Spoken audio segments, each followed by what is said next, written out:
Welcome to Talkin' Mets with Rob.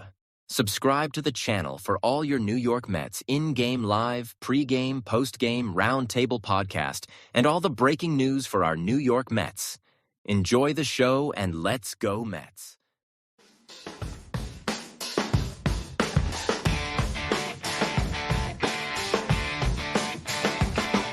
City lights in the dead of night, full of echo. Concrete jungle, dreams bust to grow. Mets in the air, chase glory, no fear. Broken backs, but hearts steer clear. OMG, the chaos, what a scene. Streets buzzing like a machine. Creepers from the shadows, chills on my spine. Past haunts, the future shine. Come back to the night, keep dreams alive. Fighting tooth and nail just to survive. City's heartbeat echoes in our chant. Grit and glory is all we want.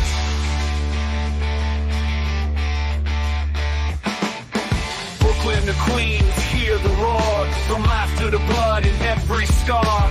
Living legends made on this ground. From silence we scream, make a sound. Rising high, falling low, repeat again. Cycles of the game, addicted to the pen. Graffiti tales spray on the wall. Met saga, forever stand tall. Rivals smear, but we push on through. Every heartbeat bleeds.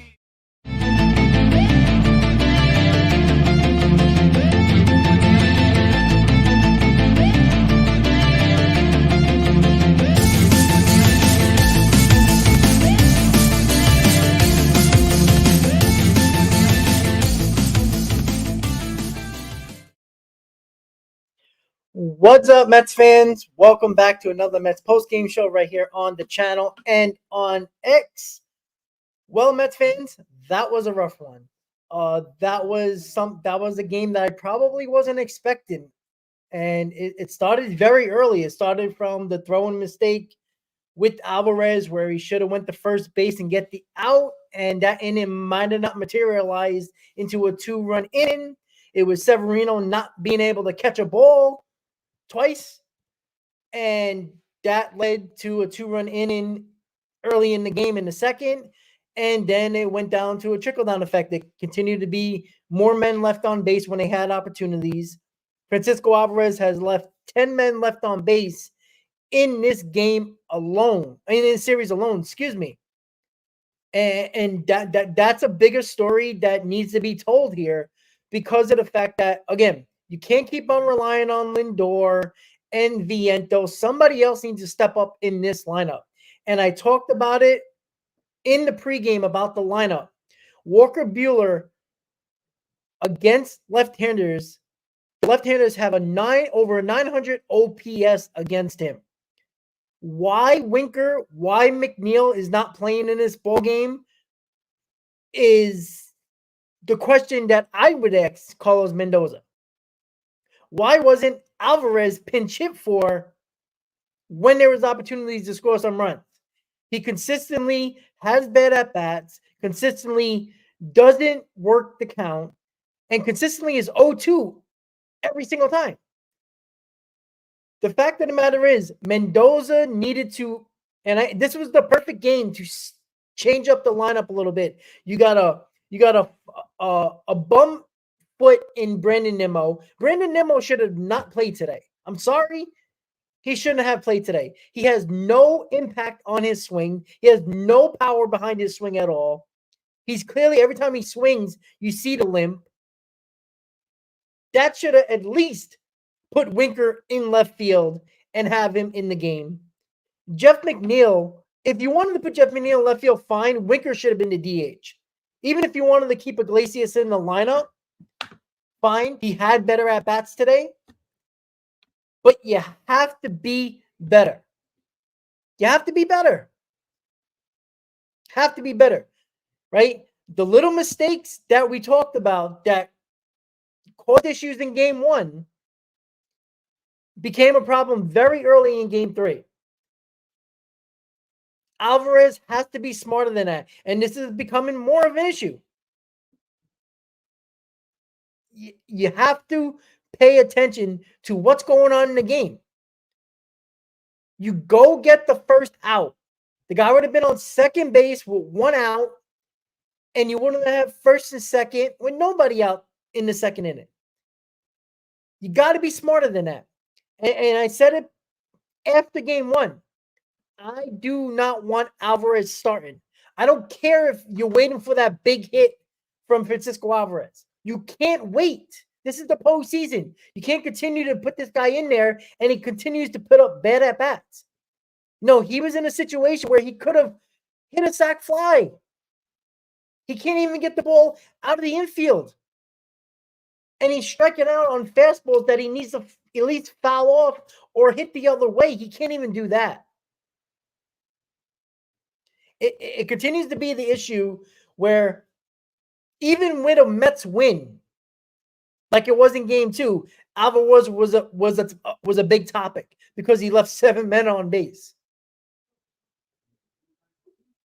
So unfortunately, with the Alvarez defensive mistake by not throwing to first base, with Severino, who kind of pitched out of a couple of jams and amazed only gave up 2 runs and got through 5,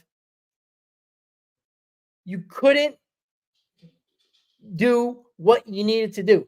Severino needed to be better, right? He miraculously only gave up 2 runs in 5 innings, but we needed a little bit more, right?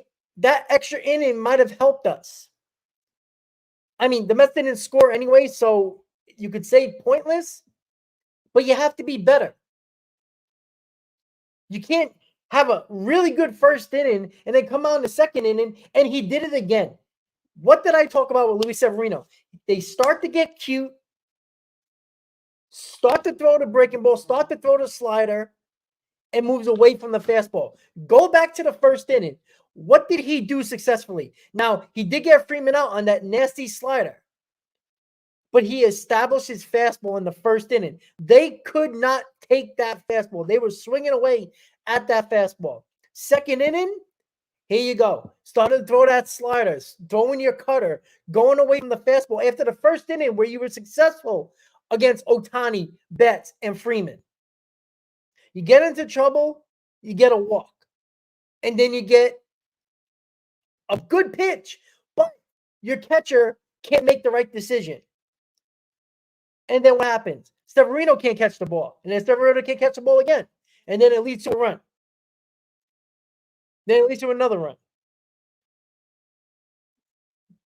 The problem, again, is that you let the little mistakes become runs.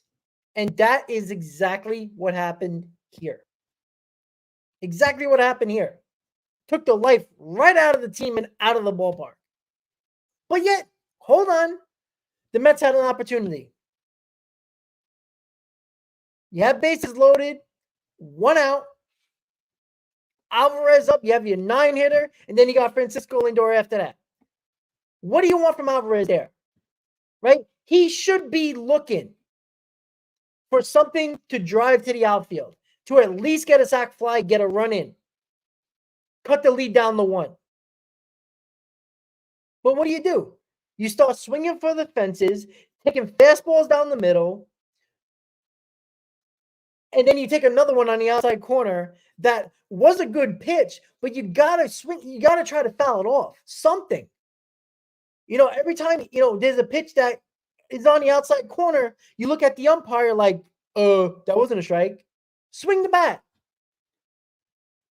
And then you have to rely on Lindor again with 2 outs. And, a lot of us probably thought he would come through there. But he's not God. He's a human being. You can't expect these guys in Lindor and Vientos to come through every single time. What do they have? 17 RBIs between each other in this postseason? Probably more than that? Near 20? Somebody else got to step up. And I said it after game 1. Even though Alvarez got better defensively behind the plate, he started to throw out runners, blocking balls. He looked better behind the plate. But you're not there for your defensive prowess. I like that you changed what you were doing during the season to make yourself better defensively in the postseason. But if I'm not mistaken, he left about 16 guys on base in this postseason. He's been an absolute zero. It comes a time I want Alvarez out of the lineup tomorrow. Torrens can't be worse. You know Torrens is going to provide the defense. At the very least, you're going to get a guy that is looking to get a base hit, not trying to hit the ball over the wall.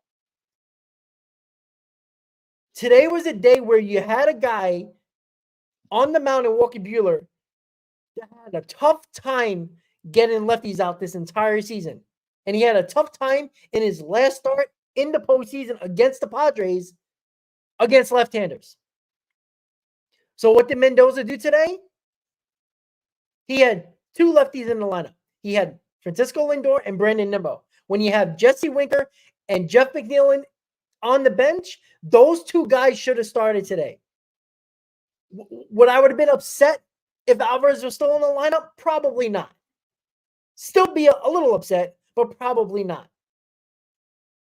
Why all of a sudden Mendoza didn't, what he usually does is go with the matchups and the numbers, regardless if the guy is hot or not. But he went with JD Martinez, who he basically put in the doghouse, got a couple of pitch hit opportunities in his playoffs mostly. That's basically it. It's been all Jesse Winker. And with all the righties in the bullpen for the Dodgers, there should be no reason why JD Martinez is starting the game. No reason. If in a big spot, when you know Jesse Winker has a really tough time against lefties, and you want to throw that one lefty in there with Roberts and throws Banda in there, then I can see you pinch hitting JD Martinez. That makes sense. But to start him against a guy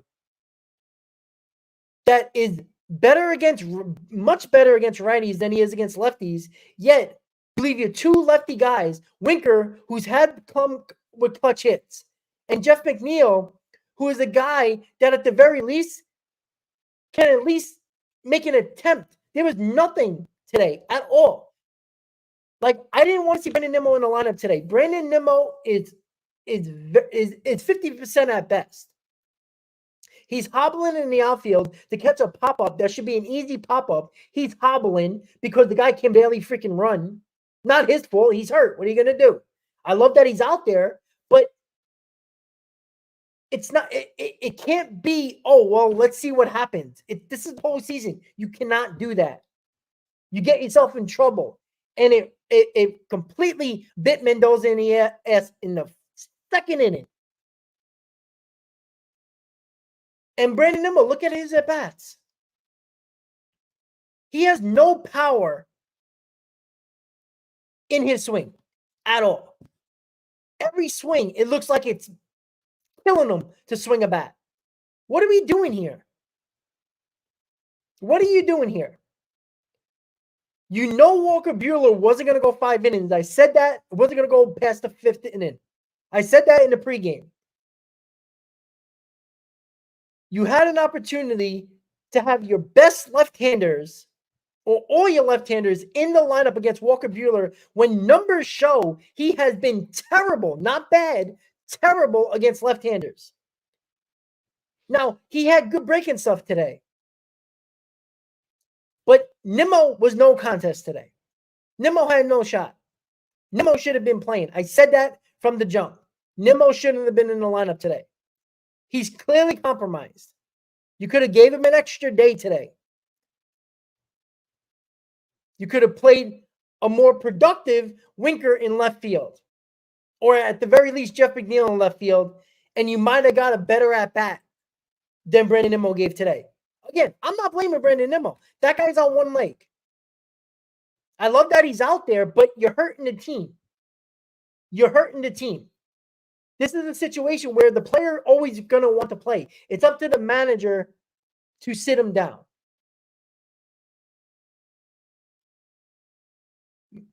Jeff McNeil and Jesse Winker should have been in the ballgame today. Just for the numbers alone against Walker Buehler, against lefties. I don't care I don't care who it was on the bench that's a lefty. You throw all your lefties in there because all year, all postseason, it didn't matter if that guy was hot or cold. You went with the numbers and the matchup because the numbers said and the matchup said that's where you need to go. You don't try to get cute in the postseason and hope for the best. Where JD Martinez is starting a game ice cold. Ice cold. Hasn't played. Yeah, you're gonna put a hobbling Brandon Nimmo in the game to start. You got Jesse Winker, who's been clutching this postseason, who's had good numbers against Walker Buehler, and you don't play him. You play a cold JD Martinez. Now, I did say this in the pregame. I hope the lineup overcomes that, but they didn't. All the right-handers had trouble with that slider the entire game. They could not hit it. And then you allowed it to continue. It's frustrating. It's frustrating because the lineup didn't feel good from the beginning. And I was, again, obviously I'm rooting for it. I'm rooting for the lineup to overcome that. But I think Mendoza did a bad job today putting that lineup together. There was no reason for JD Martinez to start. Jesse Winker should have been in the ballgame. JD Martinez barely gets hits at all anymore, let alone against right-handers. Look, if there was a lefty on the mound, I would have been okay with JD Martinez as the DH. But with Winker's numbers against Buehler and the numbers that Walker gives up against left-handed batters, there should have been no reason why at least Winker be the DH. I still would have started Jeff McNeil. I would have put Jeff McNeil in left field because he would be better than a hobbling Brandon Nimmo. Even though Nimmo would do everything he can to try to catch the ball, all you're doing now is making Nimmo get more and more pain, more and more hurt. So who knows what the rest of this series? I think you put this team behind the eight ball today. And Mendoza today was just now. I think it was a smart move to pitch McGill the final couple of innings because it didn't look like the Mets had any hope hitting anybody today. The way their approach was, you did save, the main guys in your bullpen. You did use Reed Garrett, but it wasn't that long. It's frustrating. It really is frustrating. It should have been, again, you give the credit to the Dodgers. They did their job. They got the clutch hit. That Kiki Hernandez home run kind of put the nail in the coffin in this ball game, to be quite honest with you. But for the majority of the game, it was 2-0. You had time. I think JD Martinez shouldn't have had his third time at bat. Right? Why Jeff McNeil in a 7-0 game, you're pinch hitting for Tyron Taylor? It made no sense. To what? To get Jeff McNeil in at bat? So what are you telling me, Mendoza? You're going to play him tomorrow when, okay, fine, you got another righty on the mound. But today was the better day to put that lefty in, put McNeil in the game. It was. Now, not saying that they were to overcome the deficit anyway, the 2-run deficit or the 4-run deficit. Who knows? But, it's interesting because he did it in the Brewers game in the postseason as well. When he pinch hit JD Martinez in like the middle of the game, when they brought in a lefty, and he did get a hit. He looked, competent, and then he started the next game. It felt like the Jeff McNeil pinch hit was like, okay, get in at bat, get the rattle, the nerves out a little bit. And I guarantee you Jeff McNeil's going to start tomorrow. He's going to play left field. Nimmo's not going to play. I'm telling you that right now. Now, the better situation would have been giving Nimmo a day off. Along with the off day, you would give him 2 straight days off to rest that foot to be in game 4 tomorrow. Not saying that the Mets were going to win, but you kind of put yourself behind the eight ball today when you got a hobbling Nimmo in left field, Now, there wasn't a lot of crazy plays where Nimmo had to run around and try to dive or run back for a ball or run in for a ball. There wasn't that much of that today. But you have a compromised left fielder. You have JD Martinez, who is just garbage right now. And then you have Jesse Winker on the bench, who's been pretty good in this postseason, especially so far for the Mets. So it's like, it was just tough. It was just a bad performance. I think Mendoza, from the lineup to why he didn't start pitching in earlier in the ball game, guys like JD Martinez and Brandon Nimmo. Brandon Nimmo, after his first at bat, you've seen he cannot swing the bat. There's nothing behind it. His foot is compromising his swing. What are we looking at here? I have no problem with the player trying to play. But sometimes you got to be the guy who doesn't let the player dictate the situation. That's why the manager needs to say, listen, I know you want to play, but you're compromised right now. You're hurting the team. You are.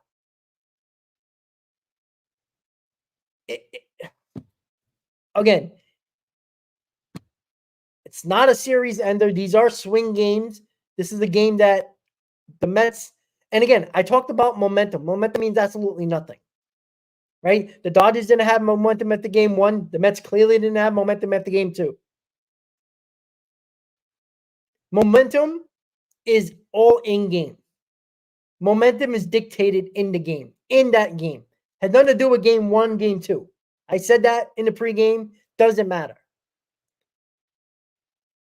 When your catcher makes a dumb play and should have got the sure out at first and try to be, again, cute and go to second base because he loves to throw the ball around the diamond, you ended up putting your pitcher in a worse situation in that inning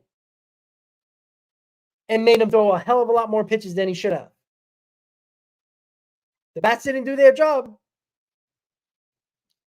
but it could have been a little bit easier, and maybe they only put up 1 run in that inning, and maybe things would have been different. But when you put up 0 runs, it's hard to say you would have had a different outcome because the lineup was doomed because you relied heavily, again, on Vientos and Lindor. Because you got 2 guys in the lineup, 3 actually.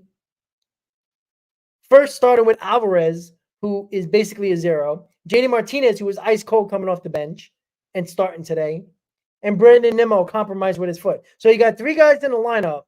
All 3 shouldn't have been in the lineup, in my opinion. He could have played Torrens at catcher. He can't hit worse than Alvarez right now. But at least Alvarez, at least Torrens would have at least try to get a base hit instead of just hitting for home runs. Brandon Nimmo was compromised. That's an issue. He clearly, even if he could play the field and look competent playing the field, because it was a struggle catching pop-ups today. He got to him, but you saw him limping to catch a ball.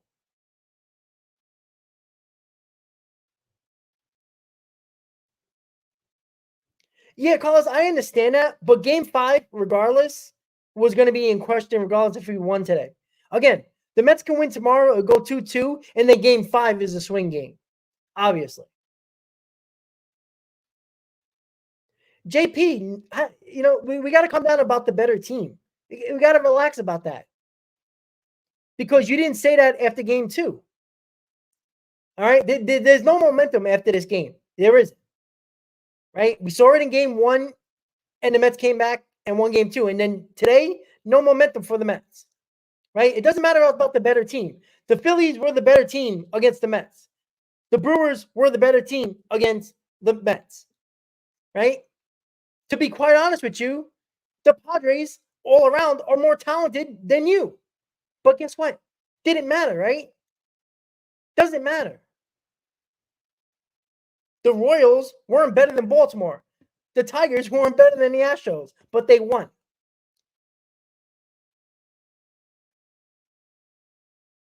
The Phillies weren't the better team than anybody in 2022. The Diamondbacks were better than nobody in 2023.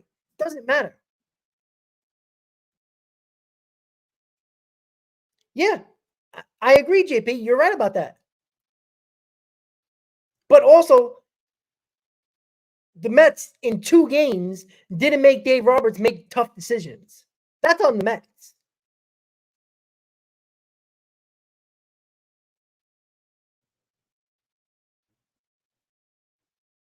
Chris Daly, I wouldn't say Roberts gave away game 2. Your guys couldn't hit either. You had a ton of men left on base as well. It was 6-0 for a long time.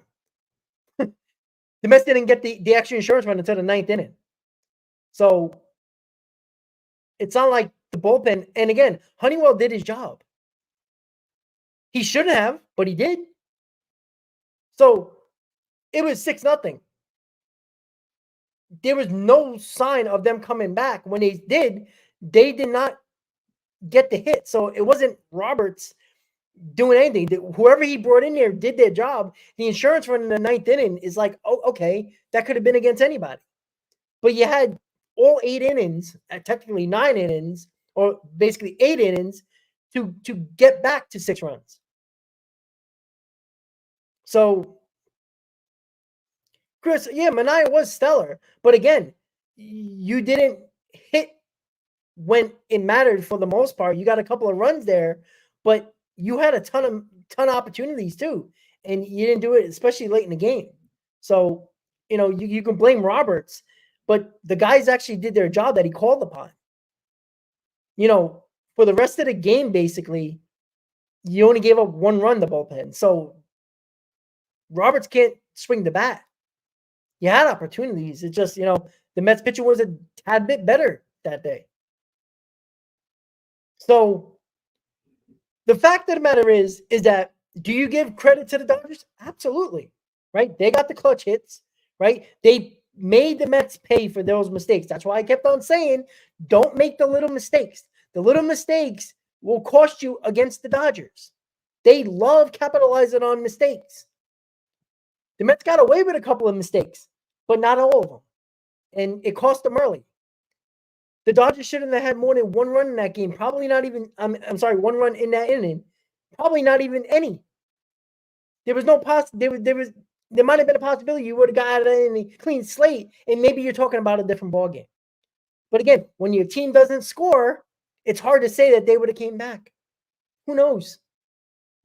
That's not fair and showing any respect to the Dodgers.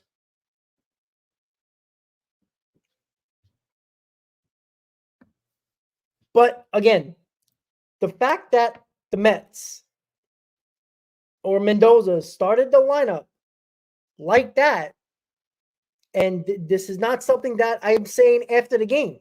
I was preaching it before the game. I was also saying in the pregame that I was hoping that the lineup overcame what Mendoza put out there today. They clearly didn't. It confirmed what I was talking about. And it ended up being the guys that you needed to come through with guys on base were the 3 guys I did not want in the lineup. And it has nothing to do with the Nimmo being talented. He's too injured to play. Let's be honest about that. JD and Alvarez are a no-show. It's just a frustrating thought process where I think that JD Mendoza was trying to get, in particular, JD Martinez going a little bit, and he's hoping Alvarez connects on one, which I understand the logic, but you can't wait for this guy to connect on one. He's been a complete zero. You got Luis Torrens there. He's not going to hurt you defensively, obviously, but at least Torrens, you might get lightning in a bottle there. And he just didn't do it. And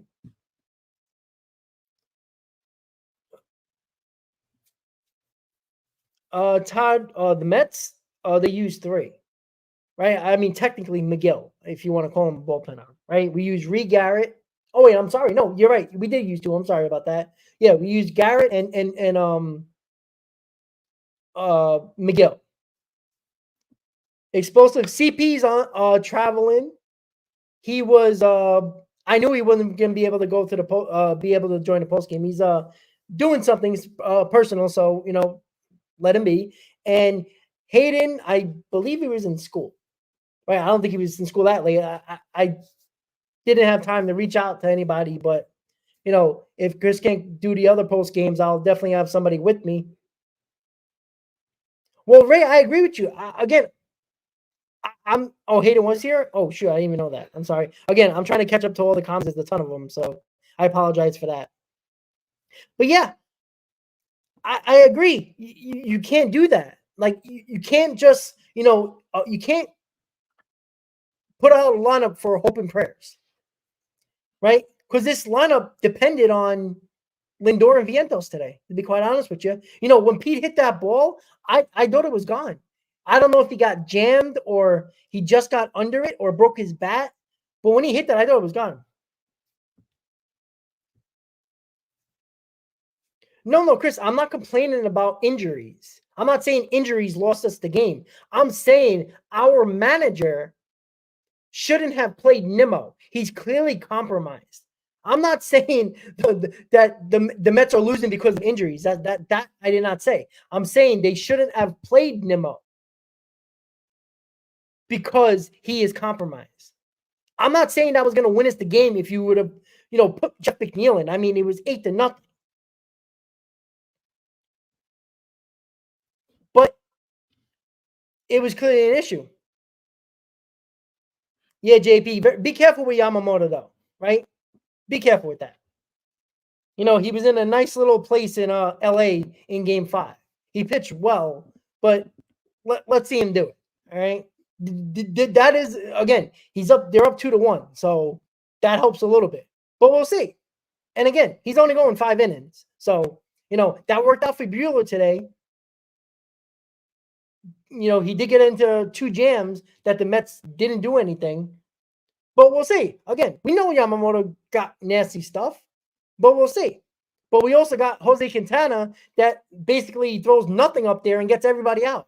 So I don't even know how Quintana does it, but he does it. Well, JP, yeah, you might only need 5 innings. You might only need 5 innings.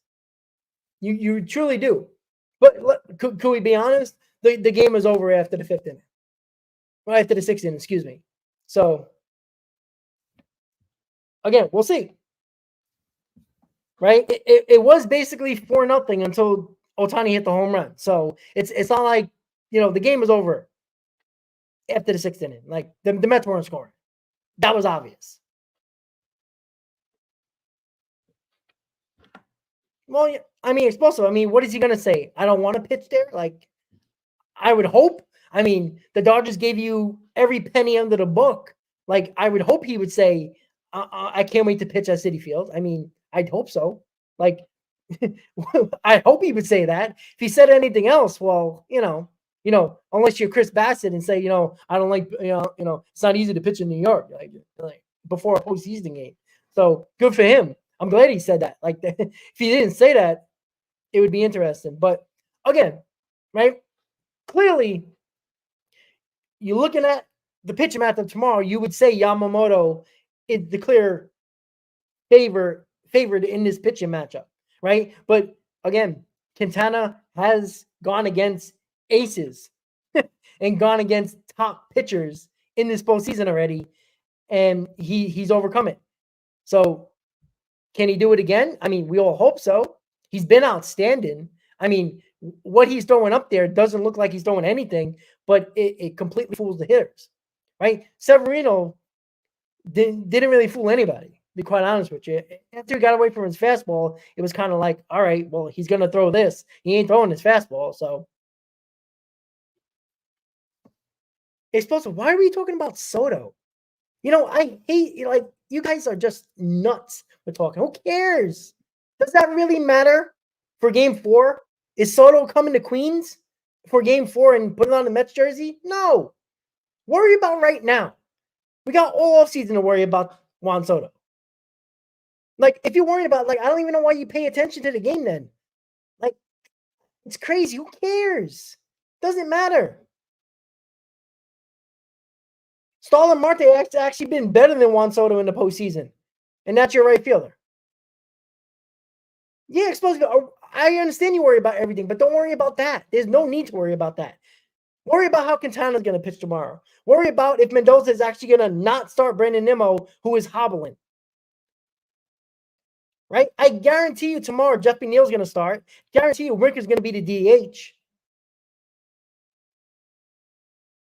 So, unfortunately, the Dodgers outplayed us today. You gave them opportunities. You made a few mistakes, and they capitalized. All the credit goes to them. Right? There's no way I'm going to say that the Mets lost the game and the Dodgers didn't win it. That's not fair. You just have to be better. You got to limit the mistakes. The Mets did not play good fundamental baseball early, and it cost them 2 runs, and now they were going and trailing. And now they had to come back. It was a similar feeling like game 1. As soon as, after that bases loaded with 1 out, and Alvarez struck out, and then Lindor struck out, it seemed like it was going to be an upward climb the rest of the game. We all felt it. We all know. We felt it. Right? You thought, because you were at home, the fan was going crazy still, that they would turn it around. But again, so many times you can keep on coming back. You got to get out to a lead early. You got to make Dave Roberts make the decisions he does not want to make. He didn't have to deviate from his plan in game 1, ho-hum, and then you didn't make him deviate from his plan in game 3. You got to make him. Again, there's Dodger fans in the chat right now that talked about game 2, where Dave Roberts had to make rational decisions because the Mets deviated his plan and messed up his plan. And he made decisions that probably he shouldn't have, but he did. You got to make that happen.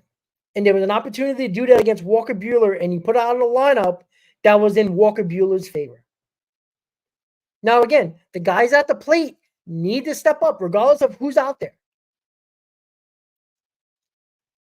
But I was right to say in the pregame, this lineup did not feel right to me. I didn't want Alvarez in the game, and I did not think Nimmo should be out there. He's clearly compromised. And Winker should have been in the ballgame, just pure numbers against Buehler, and the lefty numbers over a 900 OPS against Walker Buehler, against left-handers. Yet, you left 2 left-handers on the bench and not starting today. And didn't even bother to pinch hit with them, even in the middle of the game. So, there is another game tomorrow. There is another one tomorrow, right? Hector always likes to say, when there's a game to be played, there's a game to be won. You got to play the fundamental baseball, guys. Fundamentals goes a long way in the ball game, regular season and postseason. Maybe those mistakes that you might have not made in the second inning might have made it more of an interesting ball game than it ended up turning out to be. So, you got Jose Quintana against Yoshinobu Yamamoto. Clearly, the pitching matchup is favoring the Dodgers just based on pure talent. But that doesn't mean that the Mets can't win. So, once again, tomorrow we'll have a pregame around 6 o'clock again. Well, hopefully 6 o'clock, as long as my power's on. Around 6, somewhere between 6 and 6:30. But I think it's going to be 6 o'clock for pregame. Postgame is obviously right after the game. So, with that said, guys, new game tomorrow. Got to brush it off. It is what it is. This team has bounced back every time in a tough loss. They bounced back against the Brewers after game 2. Game 2 against the Phillies. The Mets bounce back after Game 1 in this series. See if they bounce back in Game 4, right? This team has bounced back all the time. We'll see if they do that in Game 4 with Jose Quintana on the mound. I'll see you tomorrow at 6 o'clock for Mets pregame show. See with the Mets, see if they step up and bounce back, guys. With that said, everybody have a good night. Let's go, Mets. Well, baby, you said not against the Dodgers, but we already did it against the Dodgers, right? Did you miss Game 2? That was part of the series. With that said, have a good night. Let's go, Mets, and I'll see you guys tomorrow for a 6 o'clock pregame. Let's go, Mets, and I'll see you tomorrow, guys. Have a good night.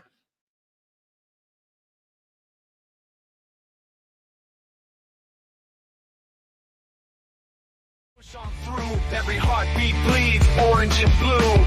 Grimace fades, turn into a storm. In the Mets family, we are reborn.